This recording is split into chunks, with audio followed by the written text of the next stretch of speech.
Hello everyone. Today in accounting for companies, accounting for share capital or issue of share capital, unit 3rd of class 12th accountancy, I am going to discuss the steps for or procedure of issue of share. Dear student, in this video I will discuss about the steps or what steps are followed by company while issue of share. When company is going to issue its share to the public or through private placement, what steps are followed by the company for issue of share. Now let's start the topic. First, company have to issue prospectus to invite the public for subscription of share. Second is receipt of application. After issue of prospectus, in which company has given complete information about the issue of share, in response of that the public applied and deposit the application money into the bank account of company, and that is known as receipt of application. The now third step is to make allotment of share. In this step, company distribute the share to the applicants according to their application and offer made by the company. And after that, the fourth step is to make calls. After allotment, whatever money is remain on share, that is known as call money, and that call money is demanded by the company as per their requirement. So these are the basic 4 steps which a company have to follow while issue of share, that is issue of prospectus. First, company have to issue the prospectus to invite the public for subscription of share, and then company receive application of applicants or public for subscription of share, and thereafter on the basis of receipt application, company made allotment of share to the applicants, and after allotment of share, if any money is remain on the share, that is known as call money, and to demand that money, company make the calls. These are the 4 basic steps which are followed by the company to issue share. Now, what is prospectus here? Prospectus is a document used by public company as an open invitation to the public to buy shares of company. prospectus एक document है जिसको कि एक public company use करती है public को invite करने के लिए कंपनी के शेयर को खरीदने के लिए. The prospectus gives brief information about the issuing company, name of directors, past performance, terms of issue and investment for which the company is raising capital. इस प्रॉस्पेक्टस के अंदर कंपनी के बारे में एक ब्रीफ इंफॉर्मेशन होती है. कंपनी के डायरेक्टर्स के नाम होते हैं, कंपनी के पास्ट परफॉर्मेंस होते हैं, टर्म्स ऑफ इशूज़ होते हैं, और इन्वेस्टमेंट का पर्पज़ होता है या किस पर्पज़ के लिए कंपनी कैपिटल रेज कर रही है, उस इन्वेस्टमेंट के बारे में यहाँ पे जानकारी दी जाती है. It also gives opening and closing dates of issue of share. Company इसके अंदर शेयर के इशू और क्लोजिंग डेट की को भी इसके अंदर मेंशन करती है. एप्लीकेशन फ़ीस क्या होगा वह मेंशन करती है. अलॉटमेंट मनी क्या होगा वह मेंशन करेगी. कॉल मनी क्या होगा वह मेंशन करेगी. साथ में इनकी डेट क्या होगी उसको मेंशन किया जाएगा. And bank details for deposit and minimum share for application.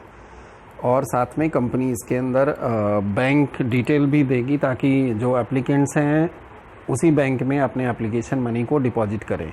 इसके अलावा कंपनी इसके अंदर जो मिनिमम शेयर खरीदने का क्या क्राइटेरिया है, मीन्स इसकी इन्फॉर्मेशन भी इसके अंतर्गत दी जाती है. Means that document is known as prospectus in which all these information are given by the company to the public for subscription of share, that is known as prospectus. Now after this first step, company receipt of application. After getting an invitation, interested investor prospects can submit their application through a prescribed form along with an application fees before the closing date given in the prospectus. जो prospectus company के द्वारा issue किया गया, उस prospectus के response में public की तरफ से एप्लीकेशन डिपॉजिट किया जाएगा कंपनी के बैंक अकाउंट में, और साथ में एप्लीकेशन फ़ी भी दिया जाएगा as per the number of share applied to buy the public in the prescribe bank of the company. और जो ये प्रेस्क्राइब फॉर्म है ये आपके प्रॉस्पेक्टस के अंदर दिया रहता है, उसी को फिलअप करके पब्लिक को अप्लाई करना होता है।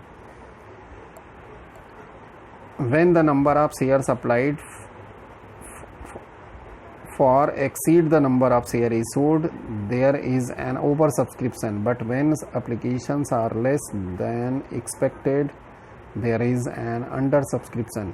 यहाँ पे ये आपको बताया गया कि जो कंपनी ने शेयर ऑफ़र किया, अगर उस शेयर ऑफ़र से ज़्यादा जो है एप्लीकेशन आ गया, मतलब जो अप्लाइड है, आप ऐसे समझिए कि जो अप्लाइड शेयर हैं that is more than offered share, जो कंपनी ने शेयर ऑफ़र किया उससे अगर ज़्यादा हो गया अप्लाइड शेयर, तो this is called over subscription.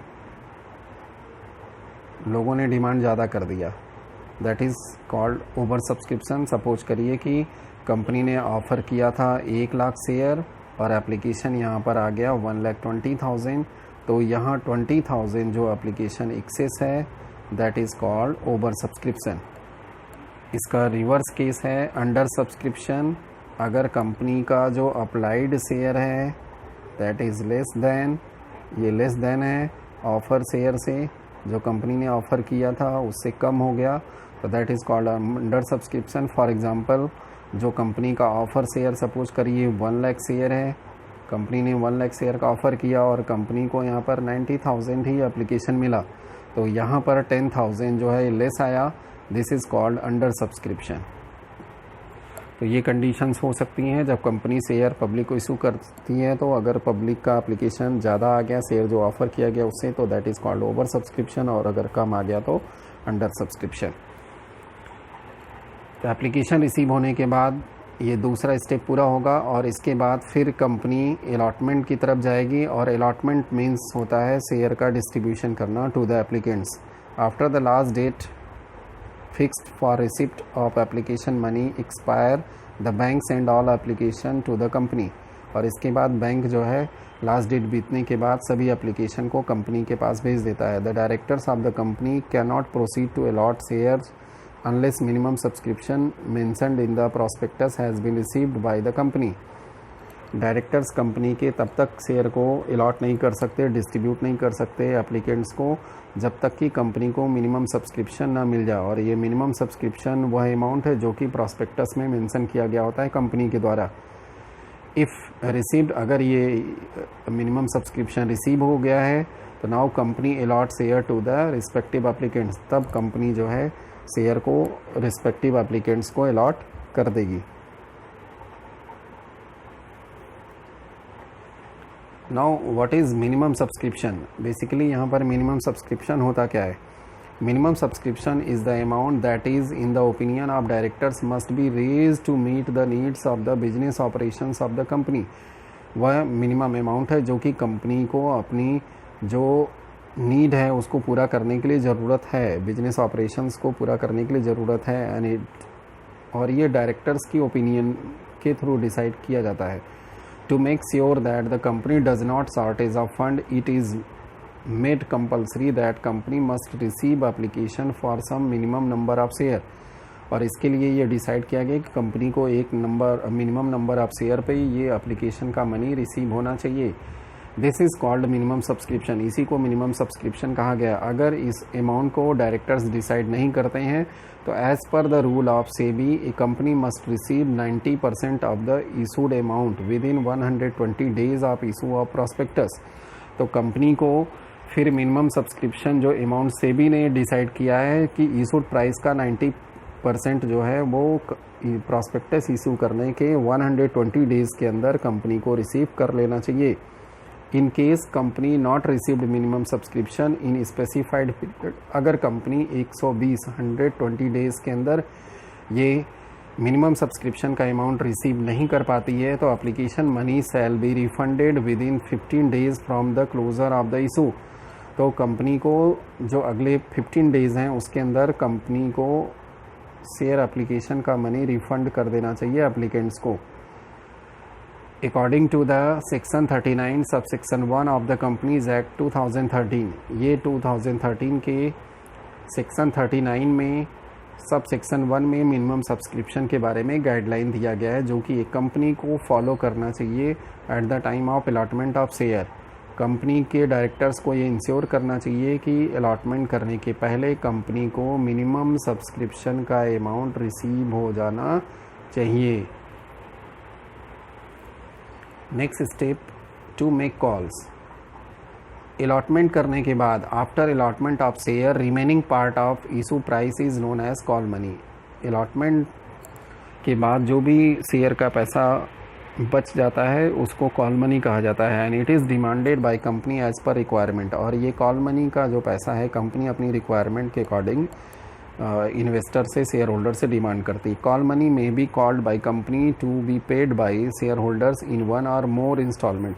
और इस कॉल मनी का पेमेंट जो है कंपनी 1 या 2 बार में इंस्टॉलमेंट में मांग सकती है शेयर होल्डर से, जिसको कि शेयर होल्डर को पे करना होता है। It may be first call, second call और फाइनल कॉल। ये फर्स्ट कॉल हो सकता है, ये सेकेंड कॉल हो सकता है, या फाइनल कॉल के फॉर्म में मांगा जा सकता है। तो इस तरीके से कंपनी कॉल का अमाउंट डिमांड करती है शेयर होल्डर से। तो कॉल मनी क्या है? The call money is that amount which are demanded by company after allotment of share. Means after allotment of share, if any amount is remain on share, that remaining amount is known as call money. Way of issue of share. Company अपने share को किस तरीके से issue कर सकती है? तो पहला केस है इशू एट पार और दूसरा केस है issued at premium. Means company 2 तरीके से अपने शेयर को इशू कर सकती है पब्लिक को, एट पार और at premium.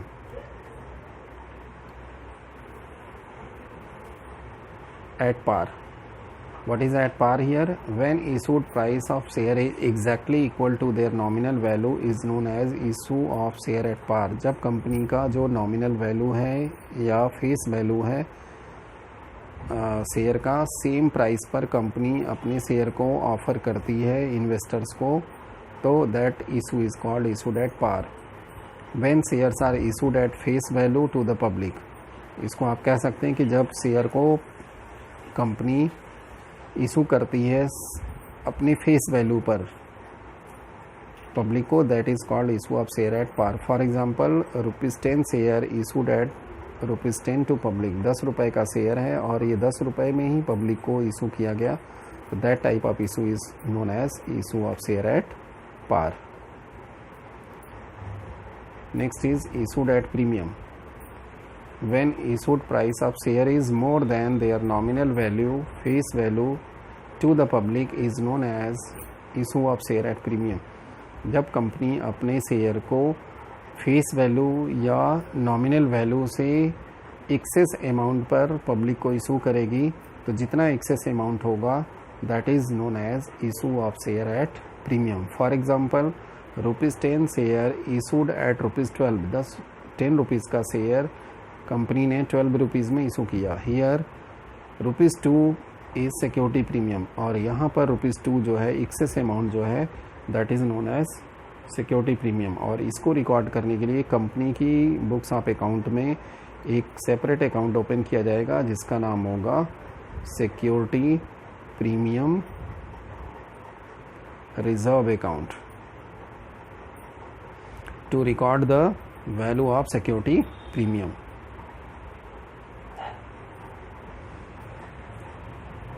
Issue of share, public issue of share and private placement of share। एक कंपनी अपने शेयर को पब्लिक को इशू कर सकती है और अपने शेयर का प्राइवेट प्लेसमेंट कर सकती है। तो when shares are offer of share by the company to the public, जब एक कंपनी अपने शेयर को ऑफर पब्लिक को करती है, खरीदने के लिए उनको इनवाइट करती है, तो that type of issue is known as public issue of share. And second is private placement of share. Issue an allotment of share to the selected group of investors privately to raise capital and not to public in general through public issue. जब एक company अपने share का issue और allotment selected group या clients को करती है, तो उस इशू ऑफ शेयर को प्राइवेट प्लेसमेंट ऑफ शेयर कहते हैं। इसमें पब्लिक को इन्वॉल्व नहीं किया जाता है। These investors usually are bank, mutual funds and insurance companies.